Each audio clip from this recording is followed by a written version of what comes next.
उत्पत्ति अध्याय 3। मनुष्य के पापी हो जाने का वर्णन। पहला वचन।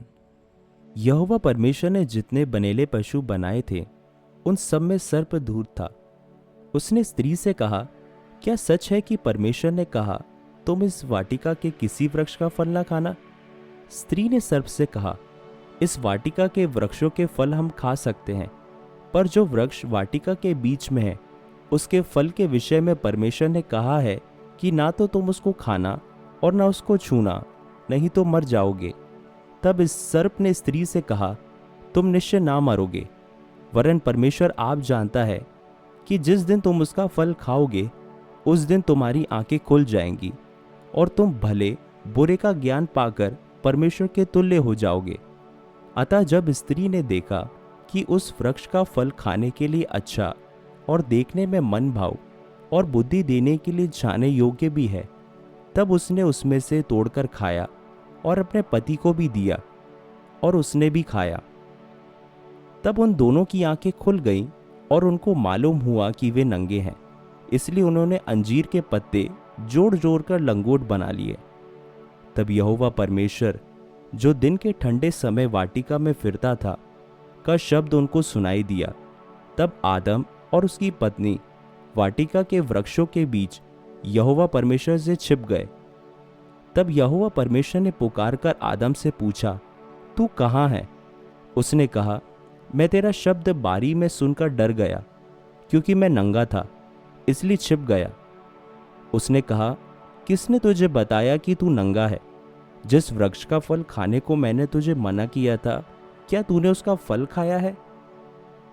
आदम ने कहा, जिस स्त्री को तूने मेरे संग रहने को दिया है उसी ने उस वृक्ष का फल मुझे दिया और मैंने खाया। तब यहोवा परमेश्वर ने स्त्री से कहा, तूने यह क्या किया है? स्त्री ने कहा, सर्प ने मुझे बहका दिया, तब मैंने खाया। परमेश्वर का न्याय। तब यहोवा परमेश्वर ने सर्प से कहा, तूने जो यह किया है इसलिए तू सब घरेलू पशुओं और सब बनेले पशुओं से अधिक शापित है। तू पेट के बल चला करेगा और जीवन भर मिट्टी चाटता रहेगा। और मैं तेरे और इस स्त्री के बीच में और तेरे वंश और इसके वंश के बीच में बैर उत्पन्न करूंगा। वह तेरे सिर को कुचल डालेगा और तू उसकी एड़ी को डसेगा। फिर स्त्री से उसने कहा, मैं तेरी पीड़ा और तेरे गर्भवती होने के दुख को बहुत बढ़ाऊंगा। तू पीड़ित होकर बालक उत्पन्न करेगी और तेरी लालसा तेरे पति की ओर होगी और वह तुझ पर प्रभुता करेगा। और आदम से उसने कहा, तूने जो अपनी पत्नी की बात सुनी और जिस वृक्ष के फल के विषय मैंने तुझे आज्ञा दी थी कि तू उसे ना खाना, उसको तूने खाया है, इसलिए भूमि तेरे कारण शापित है। तू उसकी उपज जीवन भर दुख के साथ खाया करेगा और वह तेरे लिए कांटे और ऊँट कटारे उगाएगी और तू खेत की उपज खाएगा और अपने माथे के पसीने की रोटी खाया करेगा और अंत में मिट्टी में मिल जाएगा, क्योंकि तू उसी में से निकला गया है। तू मिट्टी तो है और मिट्टी ही में फिर मिल जाएगा। आदम ने अपनी पत्नी का नाम हवा रखा, क्योंकि जितने मनुष्य जीवित हैं उन सब की आदि माता वही हुई। और यहोवा परमेश्वर ने आदम और उसकी पत्नी के लिए चमड़े के अंगरखे बनाकर उनको पहना दिए। वाटिका से निकाला जाना। फिर यहोवा परमेश्वर ने कहा, मनुष्य भले बुरे का ज्ञान पाकर हम में से एक के समान हो गया है, इसलिए अब ऐसा ना हो कि वह हाथ बढ़ाकर जीवन के वृक्ष का फल भी तोड़ के खा ले और सदा जीवित रहे।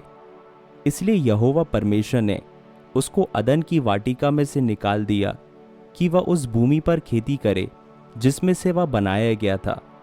इसलिए आदम को उसने निकाल दिया और जीवन के वृक्ष के मार्ग का पहरा देने के लिए अदन की वाटिका के पूर्व की ओर करूबों को और चारों ओर घूमने वाली ज्वालामय तलवार को भी नियुक्त कर दिया।